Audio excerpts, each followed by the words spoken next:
My name is Michael Apted. I directed The Voyage of the Dawn Treader, which is, in my view, a sort of double adventure story. It's an exciting chase for clues as to who is about to attack Narnia. But underneath that, there's another journey, which is into your own self, to find out who you are, what you're made of, and whether you're worthy to be what you are. No fear! No retreat! I like this material because I've always sort of looked to try and do an epic film which has a very intimate foundation to it. The book was very difficult to transfer onto a screenplay. It's full of wonderful incidents, hopping from island to island, which is wonderful. As a bedtime book, you read a chapter to the child and then tuck them up, then get to the next chapter. It doesn't necessarily have to follow on with great urgency, but in a movie that's a death. A movie has to have a drive, has to have a motor. And there wasn't really a motor in the book, so we sort of had to find a way to put one in. And the way we did it was entirely honourable, because we looked forward into the next book, Silver Chair, and found there was a big chunk of that missing. For example, really, Silver Chair is about Narnia being attacked from the underground. But there's no mention ever of how these people get into the underground, how these people are kidnapped and sent underground to prepare for war against Narnia. So that's the element that we injected into the Dawn Treader to just give it a kind of thrust and to give it a slightly stronger sense of dramatic purpose than the book has.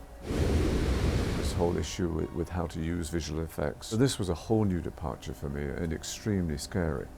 I'd never attempted anything like this, which is, I suppose, a big attraction for me. I'd never done a fantasy film. I'd never really done even a children's film. So, it was how could I cope with that? Because it's very, very alarming to be said, well, what would you like this particular island to look like, Mr. Apted? And you think, oh my God, I have no idea. Because I'm from a realistic, almost documentary background, so I like finding places and going to places and getting my inspiration off the real world, and suddenly you have to invent a world. And so I thought my job really, all particularly through the post-production, once we'd shot the performances, was to really keep the big picture in my mind, to get the balance between making it look beautiful, making it look exotic, making it look magical, and yet keeping the story alive and the story believable. I didn't want the audience kind of winking at the side thinking, oh, isn't this fun, isn't this jolly? And the actors doing another thing, which is trying to get through their journey, as it were. Where in the blazes am I? You're on the Dawn Treader! Was it something I said? Working with movie stars or working with younger people, you've got to engage them, you've got to engage their minds, whatever it takes, whether it means taking them to an art gallery or whatever, something that's relevant to the material, just to start them thinking about it. It's not just scenes with words and moves and all that sort of stuff, but it's to get to the belly of the beast.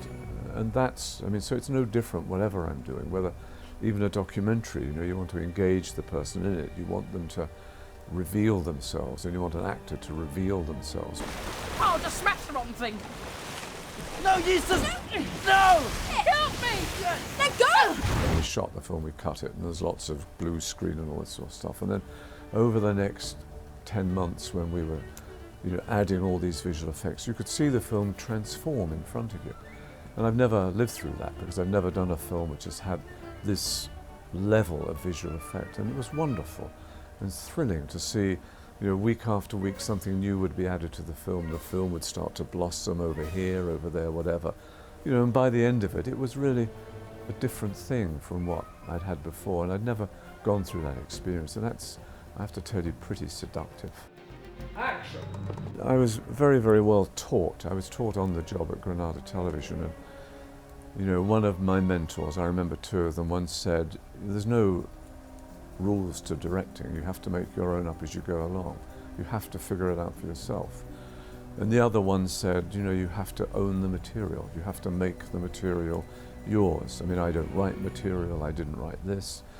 But there were two powerful lessons, that you have to find your own way through things, you have to find your own way of talking to actors, your own perception of actors, you have your own strengths and your own weaknesses as a director, and you have to figure that out, and there are no rules. And I always say to people who come to me, and I did it myself when I was young, how do I get into the business, how do I do this? And I was told, go do it.